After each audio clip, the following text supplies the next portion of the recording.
Welcome to The Deep Dive. We're the show that equips you with, well, the critical knowledge you need for navigating this really complex world we're in. We dig into the research so you don't have to. And today, we're tackling something pretty radical, a premise that might just fundamentally change how you view your own health and maybe even the world around you. I want to kick things off with a number that, honestly, it's staggering. In the U.S., 60%, that's 60% of adults are dealing with at least one chronic disorder. Think diabetes, autoimmune issues, severe hypertension, things like that. And get this, nearly 70% are on at least one prescription drug. Yeah, those numbers. Yep. They're common now, absolutely. Right. But we have to ask, right, is it normal? I mean, in the grand scheme of human history, biologically speaking, this level of just widespread suffering, it's a huge anomaly. A profound anomaly. And that's exactly the heart of our mission today. We're diving deep into the work of physician Gabor Maté, particularly his book, The Myth of Normal. And the central question we're wrestling with is this. What if all the suffering we see, chronic physical illness, pain, addiction, anxiety, the mental health crisis, what if it isn't really about individual biological failure? What if it's actually a predictable, maybe even a logical response to the culture we live in, a culture that's, well, deeply flawed, maybe even toxic? Our goal today is to unpack the evidence. We're drawing from neuroscience, trauma research, biology, all pointing to these links between our society, the economic pressures, our relationship histories, and how susceptible we become to disease. We're trying to shift the focus, really, away from just blaming the individual body and towards looking hard at the collective environment, the whole picture. This could genuinely rewrite your personal story. So we really need you in on this conversation. Right now, go ahead, hit that like button. Let us know in the comments what your biggest aha moment is as we go through this. And definitely subscribe. That way you won't miss any of these critical explorations. That's how we build this community together. Okay, so let's jump into the core idea, defining this myth of normal. If 60% of people are sick, well, that suffering gets normalized, doesn't it? That normalization is absolutely key. The book argues that normal in our society isn't defined by what's healthy or optimal for humans. Not at all. It's defined by what's merely common or, just accepted. It's this insidious mechanism where something that should be alarming, like widespread chronic illness or deep isolation or constant stress, becomes so everyday. That we just stop seeing it. It fades into the background. Exactly. It becomes the water we swim in, as they say. We don't even question it anymore. Yeah. So if almost everyone around you has some chronic condition, you stop thinking, hey, maybe something's wrong with our environment. And you start thinking, oh, I guess this is just part of getting older or part of being human. Right. And that completely cuts off the inquiry, doesn't it? It stops us looking at the bigger picture, the context, which is our culture. Let's try an analogy the sources use that makes it really clear. Imagine scientists in a lab, right? They've got this delicate organism they're trying to grow in a special biochemical broth, a culture. Okay, like a petri dish kind of thing. Sort of, yeah. Now, if those organisms suddenly start getting sick, showing all these weird pathologies, they're stunted, they look stressed, the scientist doesn't immediately blame the organism itself, do they? No, of course not. They'd check the broth. They'd test the culture, see if it's contaminated or just... So, precisely. And in this analogy, we are the organisms, humans. And the society, the environment we've built around ourselves, that's the broth, that's the culture. So the argument is our modern society, our normal, is actually a toxic culture. It's contaminated or maybe just fundamentally unsuitable, even dangerous, for the very creatures that it's supposed to support. We need to figure out what the contaminants are in our broth. Okay, so to understand how this toxic culture translates into actual biological illness, we really have to start with trauma. But maybe not trauma in the way most people think about it. Yeah, we need to broaden the definition way beyond, just combat exposure or major disasters. That's part of it, but not the whole story. The sources make a clear distinction. First, there's what they call big T trauma. These are the obvious, often catastrophic events anyone would recognize. Like what specifically? Things like physical or sexual abuse, witnessing violence, the sudden death of a parent, maybe a really nasty, destabilizing divorce. These are the kinds of things often measured in those adverse childhood experiences, or ACEs studies. Right, the big, impactful events. But you said there's another type. Yes, and this is crucial. Small T trauma. This is probably where a lot more people, maybe most people listening, might see themselves, even if they think they had a good childhood overall. Okay, so what does small T trauma look like? It sounds less obvious. It is. It's more about the accumulation of things. Less memorable, maybe, but still deeply wounding experiences in childhood.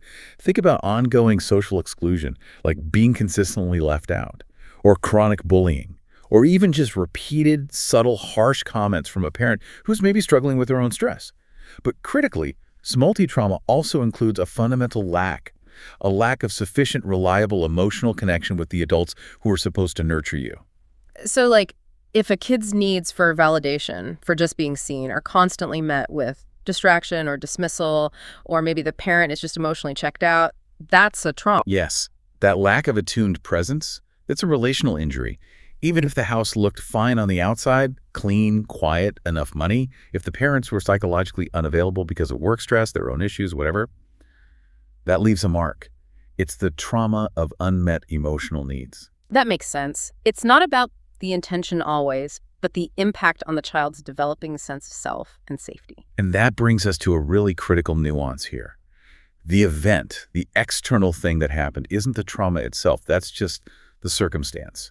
The trauma is the injury. It's the lasting wound to the self that happens because of that event or because of that chronic lack of connection. It's this deep fracturing of your sense of who you are, your integrity, and your relationship to the world, to your own body. Trauma, fundamentally, is about a loss of connection. A loss of connection, and that's where it starts to get really physical, right? How does trauma actually create this disconnect from our own bodies, our own emotions? Well, it starts out as a necessary defense. It's actually brilliant in a survival sense. Yeah. Imagine a small child facing something terrifying they can't escape, or emotional pain that's just too overwhelming to process. You can't survive that fully present in your body. It's too much. So the brain's defense systems kick in. Dissociation. You kind of check out. You go numb. You live up in your head, detached from the feelings. Okay, so it's like pulling the emergency brake to survive an immediate threat. But what happens if that threat or that stressful environment, like the stressed family or the toxic culture, just keeps going? Then the emergency brake stays on. The coping mechanism becomes the chronic problem. Over time, these ways of surviving, they harden. They become fixed, automatic responses that aren't really needed anymore or aren't helpful in a safer adult reality. And that's what leads to the chronic suffering, anxiety, maybe even physical illness, because the body's stuck in that alarm state. Exactly. It's stuck in fight or flight or sometimes freeze. And we see really profound examples of this disconnect in the sources, including the author's own very personal story. Right. The author himself, a medical doctor and expert on trauma, admitted that for years, the hardest question anyone could ask him was simply, "What are you feeling?" He knew his thoughts inside out, but his actual emotions, his body sensations, they were like a foreign language. It's a perfect example of how that dissociation just becomes your normal way of being. And he shares this really extreme, quite shocking anecdote about his own health. He developed a tumor, a physical growth inside his body that was apparently the size of an avocado. Wow. And he didn't notice it. He had no awareness of this large mass inside him until it caused a medical emergency, a hemorrhage. His connection to his own physical internal world was just completely severed. His body was screaming, basically, but the communication lines were down. That's terrifying. It really drives home that idea of the physical disconnect. And if you can't feel your body, if you're cut off from those signals, you probably lose your ability to choose consciously too, right? Whoa. Which leads to this concept of response flexibility. Yes, response flexibility. It's a term coined by Viktor Frankl, actually. It's that crucial ability to pause, to create a space between a stimulus like, say, your boss criticizes you and your usual automatic conditioned reaction. And in that space, you can consciously choose how to respond. Okay. Trauma essentially steals that space. It robs us of that freedom. Instead of choosing, we get locked into these fixed reactions that are rooted way back in the past. It's like being caught in a physio-emotional time warp. So in that time warp, when my boss criticizes me now, it doesn't just feel like feedback in the present moment. It triggers the feeling I had when my parent yelled at me or a teacher shamed me. Exactly. Your adult body reacts with a survival programming of, say, an injured 8-year-old. You aren't free in that moment to just take the feedback calmly and decide what to do with it. You're hijacked by the past. And what keeps this whole cycle going? What makes it stick so deeply? The sources point to shame, right? Shame. Absolutely. And it's so often mistaken for just personal failure or taking responsibility. But shame is different from guilt. Guilt says, I did something bad. Shame says, I am bad. It's a core belief about your fundamental worthlessness. And the most common version of this in our culture seems to be, I am not enough. That feeling of not enoughness, why is that so pervasive? How does it connect to trauma? Well, it's often an adaptive belief, believe it or not. If a child experiences neglect or abuse, it's actually less terrifying for their psyche to conclude, I must be inherently flawed, I deserve this, than to face the reality that their caregivers, the people they depend on for survival, are unsafe or unreliable, or that the world is just chaotic. So blaming yourself, internalizing that shame, feels safer in a strange way than acknowledging the failure of the environment or the caregiver. It can, yeah. It gives a false sense of control, almost. And the book gives this really poignant example of a man in Seattle, sober, but struggling deeply with OCD. He kept insisting, I'm a piece of shit because of me. He was completely blind to the context of his own significant childhood trauma. Because the shame felt like, what? Like him just being honest about himself. Exactly. His deep-seated self-attacking shame was masquerading as personal responsibility.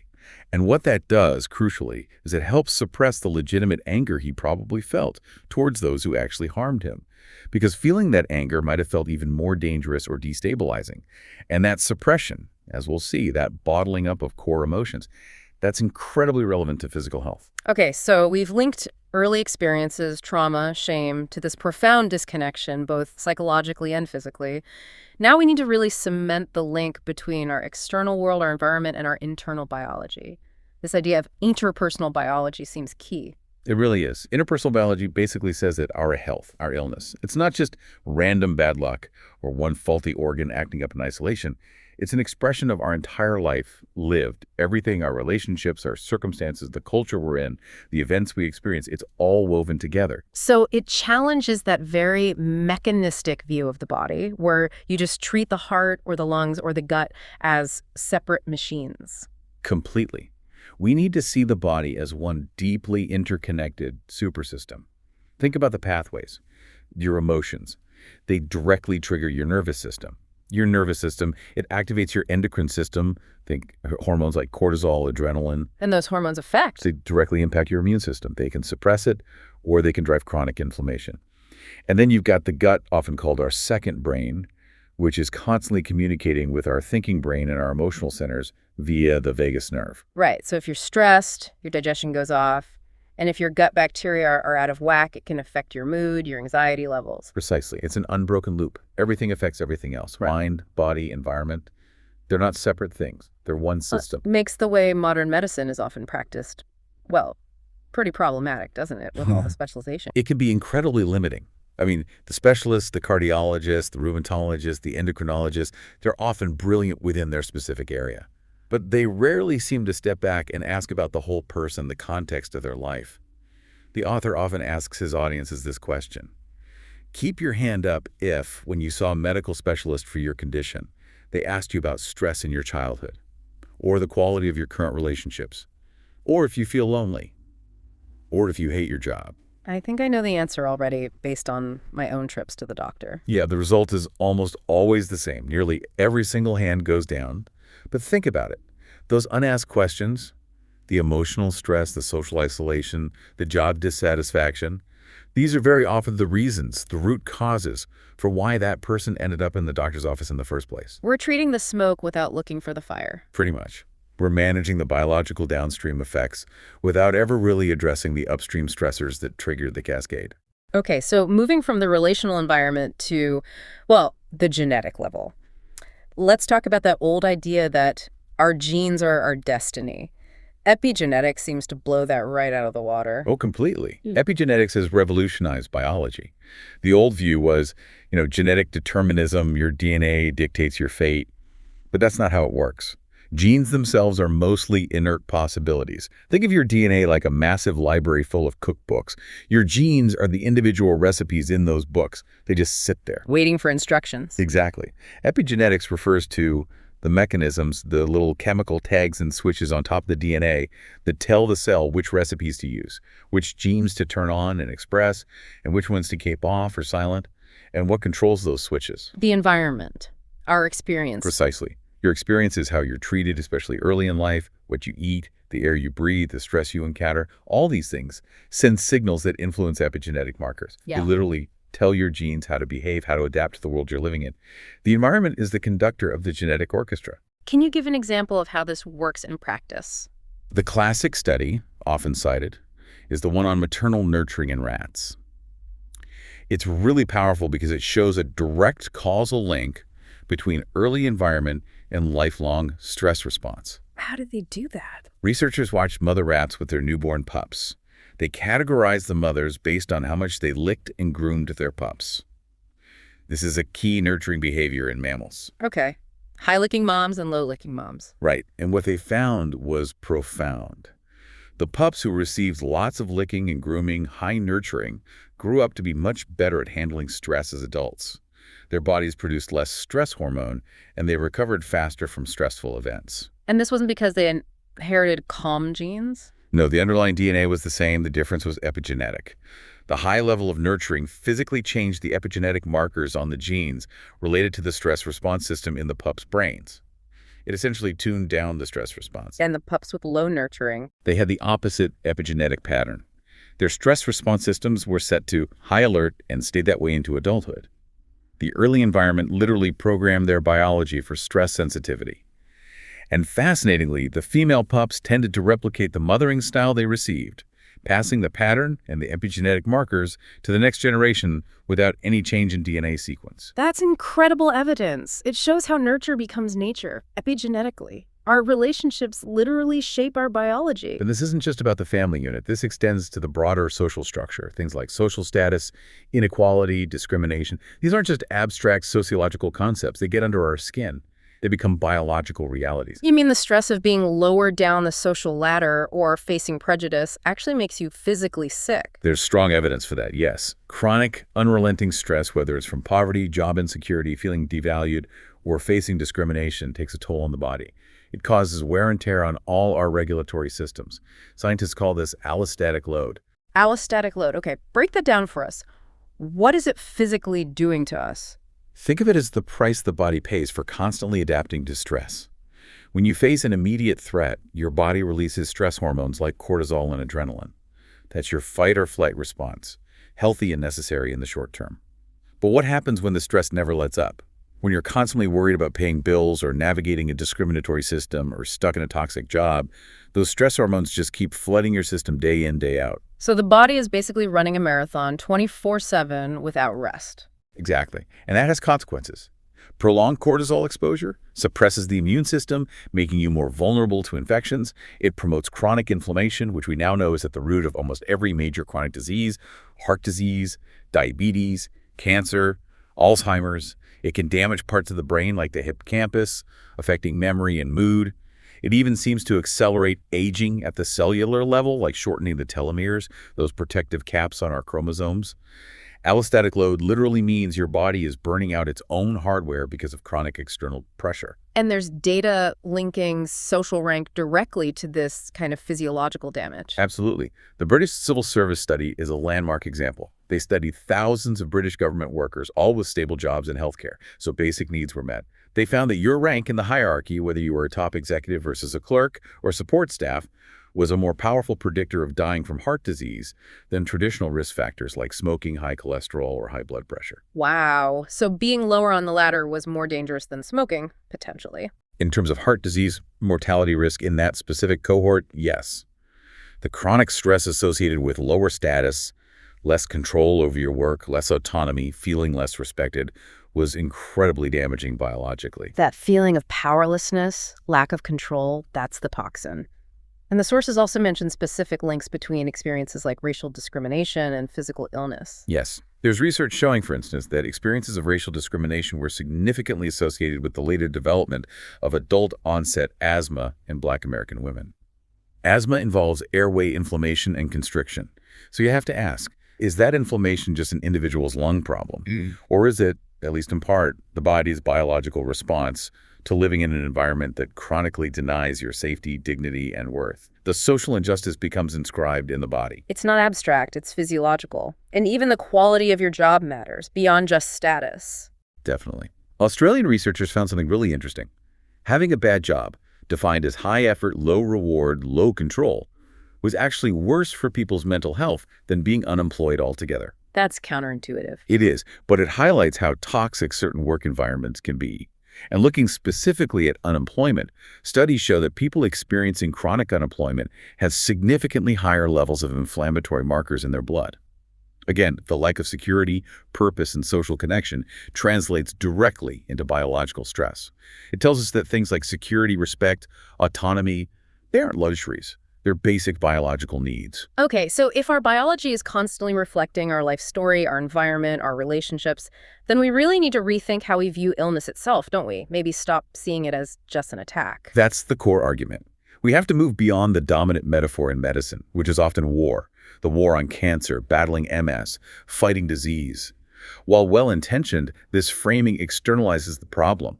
It casts illness as a foreign enemy that randomly invades us. And when you see it that way, you feel powerless, maybe, like a victim of circumstance. Exactly. It obscures the possibility that the illness might be, in some way, an expression of an imbalance within the entire organism, an organism deeply embedded in its history and environment. The proposal is to see illness less as a hostile thing and more as a process rooted in your life. That sounds like a massive mental shift, especially if you're facing something serious like cancer. How does reframing it as a process help? It can be incredibly empowering, actually. The sources share the story of V, the playwright, formerly known as Eve Ensler. When she was diagnosed with advanced cancer, she initially felt invaded, but then she consciously shifted her perspective. She began to see the cancer not just as this cruel random disruption, but as a process intimately connected to her entire life story, which included significant unprocessed trauma. She called it a teacher. This didn't replace her medical treatment, of course, but it allowed her to become an active participant in understanding the narrative of her life and her body. So seeing it as a process connected to your life gives you a different kind of agency, a way to engage with it beyond just medical intervention. Yes. If the disease is, in part, a manifestation of unresolved issues or lifelong patterns, then understanding those patterns, working with them, becomes part of the healing journey. It opens up avenues for change and self-understanding that the war metaphor often closes off. This reframing seems absolutely essential when we consider addiction. Our culture is still so quick to label addiction as a moral failing or just a lack of willpower. And that view is not only deeply stigmatizing, but also scientifically inaccurate and harmful. The perspective we're exploring here insists that addiction should not be seen primarily as an abnormal disease, or a willful choice, or even just bad genes. Instead, addiction needs to be understood as a predictable, often desperate defense against unbearable emotional pain or suffering that the person simply doesn't know how else to cope with. It's often a response to trauma, to that deep disconnection we talked about. It's a coping mechanism that, as trauma researcher Vincent Felitti put it, almost works. That phrase is really haunting. It really is. It's hard to get enough of something that almost works. Oh. Why does it almost work? Because the addictive behavior, whether it's using a substance, compulsive shopping, gambling, workaholism, provides temporary relief. It triggers the release of endorphins or other neurochemicals that briefly soothe the pain, numb the anxiety, or provide a fleeting sense of control, connection, or self-worth. It's a substitute, albeit a poor and destructive one, for the genuine connection and emotional regulation that might be missing due to earlier trauma. And the specific addiction often serves a particular function for that individual. Right. It meets some kind of unmet need. Absolutely. The sources give examples. The Matus writer, Jesse Thistle, shared that his substance use wasn't just about the high, it was a social lubricant. It gave him a way to connect, access to friends, a confidence he lacked because of his traumatic background. Comedian Daryl Hammond, who endured severe childhood abuse, said alcohol gave him precious 3 or 4 hours of peace, a respite from the relentless, critical inner voice that was the echo of his trauma. For many, addiction offers an escape from the intolerable burden of having to be you when you feels fundamentally damaged or unsafe. Wow. So seeing addiction as an adaptation, a response to pain, completely changes how we should approach it. It calls for compassion and understanding, not judgment. Fundamentally. And this idea that afflictions can be adaptations extends beyond obvious things like addiction. It even applies to personality traits that our society often admires and rewards. You mean like being hardworking or nice? How can those be problematic? This is one of the most challenging, maybe even disturbing insights from this perspective. We need to look closely at how certain seemingly admirable personality traits might actually be self-denying adaptations that can, over the long term, contribute to serious physical illness. Psychologists identified something called the type C personality, C as in cancer. Research has linked this personality pattern strongly with an increased risk for certain malignancies, notably breast cancer, but also other conditions like ALS. Type C, what are the characteristics? What does that look like? Type C individuals are typically described as highly cooperative, always aiming to please, very compliant with external authorities, and generally unassertive. They avoid conflict at all costs. But the most critical and potentially pathological feature is the profound suppression of negative emotions, especially anger, but also sadness or fear. So these are the chronic people pleasers, the ones who always put everyone else first, who can never say no. The nice ones. Exactly. The nicest person you know might, paradoxically, be the one most disconnected from their own authentic needs and feelings, the most pathologically repressed. Is there actual medical evidence for this connection, beyond just psychological theory? There are some striking clinical observations and correlational studies. The sources share a really chilling anecdote about nurses working on ALS wards. ALS, Lou Gehrig's disease, is a devastating neurodegenerative condition. These experienced nurses reported they could often predict which patients might receive an ALS diagnosis based on a surprising personality trait. The patients were almost uniformly extraordinarily nice. They'd even make notes like, "I'm worried this person has ALS. She is just too nice." That's deeply unsettling. Why would being too nice be a red flag for a fatal neurological disease? What's the proposed mechanism? The idea is that this extreme niceness, this compulsive agreeableness and suppression of self, isn't genuine altruism, it's a coping pattern. It's a strategy developed, usually unconsciously in childhood, to secure attachment and ensure survival in an environment where expressing authentic needs or negative emotions felt unsafe or threatened connection. So the child learns implicitly, if I get angry, I won't be loved, or my needs are a burden, I have to make myself invisible, or I have to be perfect and compliant to be accepted. Precisely. They learn to suppress their natural healthy anger, the impulse to say no, or defend their boundaries. They suppress grief, they suppress fear, they become masters of anticipating others' needs and meeting them, often at the complete expense of their own. This pattern gets wired in and continues into adulthood. So the type C person is essentially living in a state of chronic inauthenticity, constantly overriding their internal signals, fatigue, resentment, their own desires to maintain external harmony or approval. That's the core issue. They are profoundly disconnected from their own authentic selves, their gut feelings, their needs, and this chronic self-suppression, this internal stress of constantly overriding your own organism's signals, is thought to contribute to the physiological conditions like immune dysregulation or chronic inflammation that can eventually manifest as serious disease. Anita Moorjani, who famously recovered from late-stage lymphoma, spoke about recognizing this exact pattern in herself.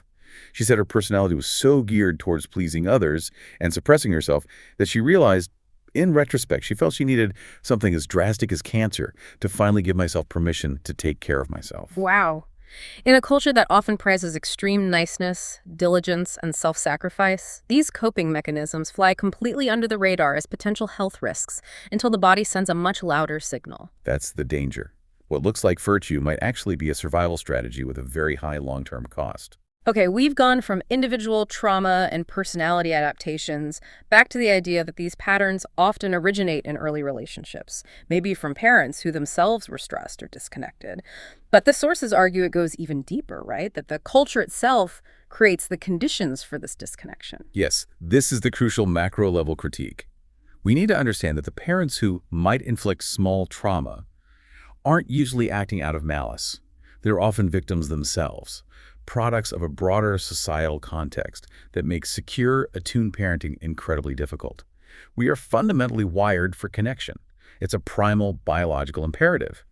Our brains have what neuroscientist Jack Panksepp called the panic grief system. This is the ancient mammalian separation distress system. What does that system do? It's automatically activated whenever a young mammal perceives separation from its caregiver. Think of a baby crying when left alone. That's not manipulation. It's an involuntary biological alarm demanding proximity and connection. That need for secure attachment is baked into our neurobiology. But modern life makes meeting that need consistently really hard for parents, doesn't it? Incredibly hard. The quality of caregiving a child receives isn't just about the individual parent's capacity. It's decisively shaped by the societal context they live in. Our modern Western culture, driven by economic pressures, often forces parents into isolated situations. We lack the widespread communal support systems, the extended families, the close-knit neighborhoods, what anthropologists call the allomothering system, where child rearing was a shared responsibility among many trusted adults. Instead, we have stressed, often isolated nuclear families trying to juggle demanding jobs, financial pressures, maybe debt, and the immense task of providing constant, attuned emotional presence. It's almost an impossible setup. It puts enormous strain on parents. And what happens when a parent is physically present but psychologically absent? Maybe they're overwhelmed by work stress, worried about bills, or just constantly distracted by their phone. The child feels it, even if the parent is in the room. Right. This creates what's termed proximate separation. The parent is nearby, but emotionally unavailable. To the child's attachment system, which craves attuned interaction, this feels like rejection. The implicit message the child internalizes, often unconsciously, can be devastating. You're not interesting enough, or you're not worthy of my full attention, or you need to work to earn my connection. And that early imprint, that feeling of having to earn love or attention, can then shape their adult relationships and their fundamental sense of self-worth. Absolutely. It sets up patterns of seeking external validation, difficulty trusting intimacy, or maybe replicating that same emotional unavailability in their own parenting later on. The cultural stress on the parent gets transmitted to the child's developing nervous system. And what's driving so much of the societal stress? The sources point a finger at something they call corporate sociopathy. That's a really strong, provocative term. How is it justified? It is a strong term, and it's based on analyzing behavior, not necessarily diagnosing individuals. Law professor Joel Bakan, in his work The Corporation, argued that if you apply the standard diagnostic criteria for psychopathy, or sociopathy, the terms are often used interchangeably in this context, to the behavior of many large publicly traded corporations, they actually meet the criteria. How so? What are the parallels? Well, think about the defining traits. Acting with disregard for the feelings of others, incapacity to maintain relationships beyond utility, disregard for safety, deceitfulness, lying for profit, incapacity to experience guilt, and failure to conform to social norms regarding lawful behavior. Bakan argues that the legal structure and mandate of many corporations, primarily the duty to maximize shareholder profit above all else, forces them to act in ways that mimic these traits. They often act without conscience regarding the impact on workers, communities, or the environment if it affects the bottom line. They might obscure truths, lobby against safety regulations, or market harmful products. Because the system itself incentivizes or even requires that behavior to succeed financially. Exactly. It's not necessarily about bad people. It's about a system that mandates the prioritization of profit over pro-social values like empathy, health, and long-term well-being. The system itself can be seen as generating sociopathic outcomes. Can you give some examples of this systemic harm manifesting? The sources mention several. Think about the history of the tobacco industry, knowingly targeting vulnerable populations and lying about the dangers for decades, or how some food corporations aggressively market ultra-processed, high-sugar, low-nutrient foods, especially in developing nations with less regulation and health awareness, contributing to epidemics of obesity and diabetes. Or consider industries that pollute heavily, but fight regulations that would protect public health, because cleanup costs money. The argument is that this isn't just a few bad apples. It's often a logical consequence of a system structured around maximizing acquisition, where ignoring human and environmental costs becomes not just acceptable, but sometimes a competitive necessity. So the very structure of our economic system can be seen as a major source of toxicity in the cultural broth. That's the contention. It creates immense pressure, inequality, and environmental degradation, all of which contribute to the chronic stress load on individuals and communities. And finally, within this culture, we have the relatively recent explosion of digital technology. How does that fit into the picture of toxicity? The impact of digital tech, especially on developing brains, but also on adults, is a growing area of concern highlighted in the sources. The issue isn't technology itself, inherently, but the way it's often used, the relentless exposure, the constant demand for external stimulation. This constant barrage of information, notifications, and rapid rewards seems to be deregulating fundamental neurophysiological processes that govern our mood, our attention, and our behavior. How does it deregulate them? What's happening in the brain? It essentially trains the brain to expect constant, high levels of stimulation and immediate gratification. Think about the dopamine hits from social media likes, or the rapid pace of video games, or endless scrolling. Our brains adapt to this pace. This can lead to a decreased capacity for sustained focus, for deep thinking, for tolerating boredom or quiet reflection. We lose the ability for internal regulation because we're constantly seeking external input to manage our state. So that internal quiet space, just being with your own thoughts, starts to feel uncomfortable, empty even. Yes. Children and adults, too, become so accustomed to being on something, a screen, a device, that moments of simple observation, contemplation, or unstructured quiet time can feel like a void, as the sources put it. They report feeling bored, restless, anxious. Because their baseline level of required stimulation has been artificially raised. Precisely. This rewires attention networks, affects impulse control, impacts social and emotional learning, all critical factors for developing a healthy, integrated sense of self and relating well to others. It's telling, isn't it, that many Silicon Valley executives reportedly limited their own children's screen time quite strictly. They seem to recognize the potentially detrimental effects of the very technologies they were creating. Okay, so we've painted a picture of how trauma, societal pressures, and even our personality adaptations can lead to illness. If disease is this complex process, then healing must also be more than just fixing a broken part, right? Absolutely. Healing in this framework isn't necessarily synonymous with cure in the conventional medical sense. It's more about a movement, a direction. It's the process of moving towards experiencing yourself as a more vital, integrated, authentic whole. And importantly, this process of healing, of self-reclamation, is available to us regardless of the body's physical state. It's something we can engage in right up until our very last breath. A key part of that reclamation seems to be agency. Taking back the power to choose, especially in our own healing journey, challenging that passive patient role. Yes, very much so. There's research often looking at cases of spontaneous or unexpected remission from serious illness that suggests the good, compliant, passive patient doesn't always fare best.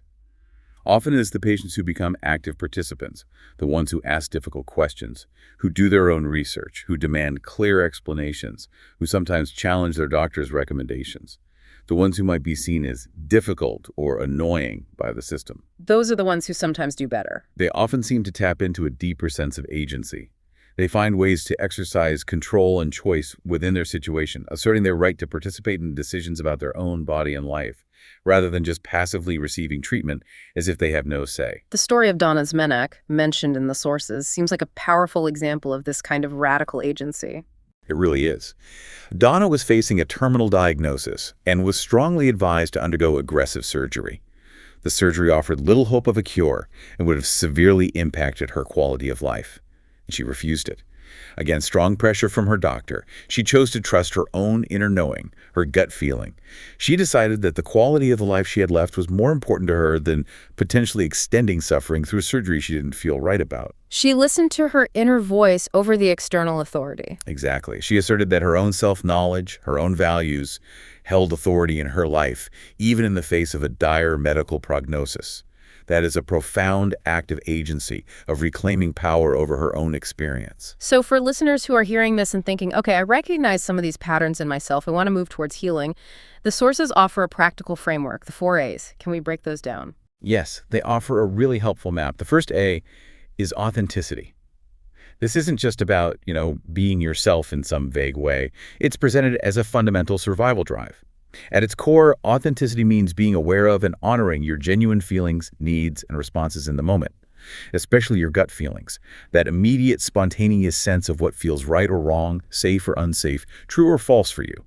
Suppressing that gut instinct is like our ancestors ignoring the feeling that a predator was nearby. It's dangerous. Okay, so authenticity is about tuning back into that inner compass. What's the second A? The second A is anger.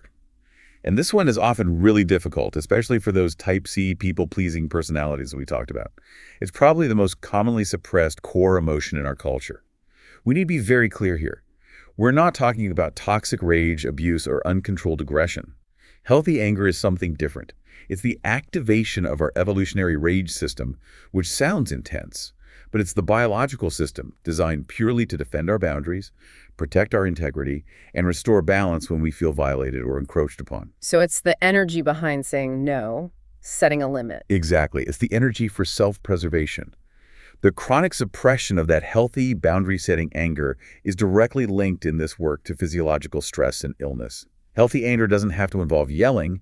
It's about recognizing the feeling, understanding its message, usually a boundary has been crossed, and finding constructive ways to assert yourself or protect your space.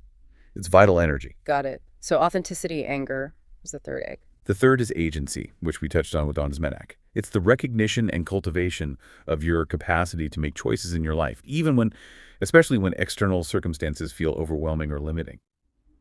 It's that Frankl idea again. Between stimulus and response, there is a space. Agency is about reclaiming and expanding that space, realizing you can choose your attitude, your response, your focus, even if you can't control the situation itself. And the fourth A? The final one is acceptance. And this is another one that's easily misunderstood. Acceptance here does not mean resignation or apathy or liking the situation. It's not about giving up. True acceptance is the clear-eyed recognition of reality as it is right now. It's acknowledging, okay, this is what's happening, or this is what happened in my past, without fighting it, denying it, or wishing it were different in this moment, because in this moment, it cannot be otherwise. Paradoxically, accepting reality is often the necessary first step to changing what can be changed going forward. Trying to tolerate the intolerable just leads to more suffering and pathology. Accepting the truth frees up energy to make new choices. Authenticity, anger, agency, acceptance. That's a powerful framework. And for our listeners who like concrete steps, the sources also offer some practical self-inquiry questions based on these principles. Yes, these are designed to help uncover those hidden automatic patterns of self-denial. A good starting point is question 1. What am I not saying no to? Really look at your life, your interactions, your commitments. Where do you consistently override an internal sense of no?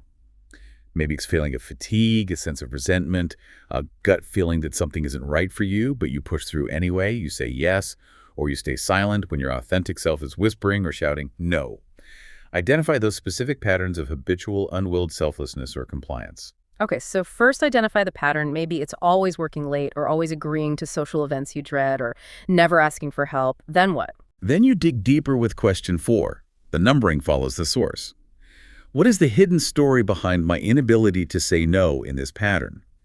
You're looking for the underlying belief, the limiting narrative about yourself that drives this behavior. And critically, this story is always ultimately about you, about your perceived worth or safety, not just about the external situation. For example, the story isn't just, my boss is demanding. The deeper hidden story might be something like, I have to be constantly productive to be worthy of love or respect, or if I set boundaries, people will reject me and I'll be alone, or my needs aren't as important as others. Finding that core belief, often formed in childhood, that's the key to understanding why you keep repeating the pattern. Exactly. Uncovering that internalized story, bringing it into conscious awareness, is the absolutely vital first step towards dismantling the normal way of being you constructed for survival, which might now be making you sick. This has been, well, a really deep dive. We've covered a lot of ground, connecting individual suffering back to trauma, relational patterns, and the broader toxicities within our culture. I think the core takeaway really is that so much of our mental and physical suffering isn't random. It's often an accurate, even logical reflection of the chronic stress and disconnection that have become normal in modern life. And even the personality traits we might admire or get praised for, like being super agreeable or incredibly driven or never seeming to need rest, can often be, underneath, compensations for a lost sense of authenticity, adaptations built on early trauma or unmet needs. And we often miss these connections, the sources argue, because we're trying to figure everything out just with our heads, right? With our intellect alone. Yes, we tend to operate primarily from our head brain, our verbal thinking cerebrum. But we neglect the wisdom of our other intelligences. We need to acknowledge the concept of the 3 brains. The 3 brains being? The head brain, yes, the intellect. But also the gut's complex neural network, the enteric nervous system, often called the second brain. And crucially, the heart's own intrinsic nervous system, which sends more signals to the brain than it receives from it. The heart has its own intelligence. So when we rely only on the intellect, divorced from the felt sense in our gut and the emotional intelligence of our heart, we're operating with limited data. We're operating like, well, the book uses the provocative phrase genius-level reptiles. We might be incredibly smart intellectually, but we remain profoundly disconnected from our deeper emotional truths, our somatic wisdom, our relational needs. Intellectual understanding alone isn't enough for real healing then. We need to integrate that heart knowledge, that felt sense. Absolutely. True self-reclamation, genuine healing, requires bringing the heart's wisdom online, letting its felt knowledge guide the intellect.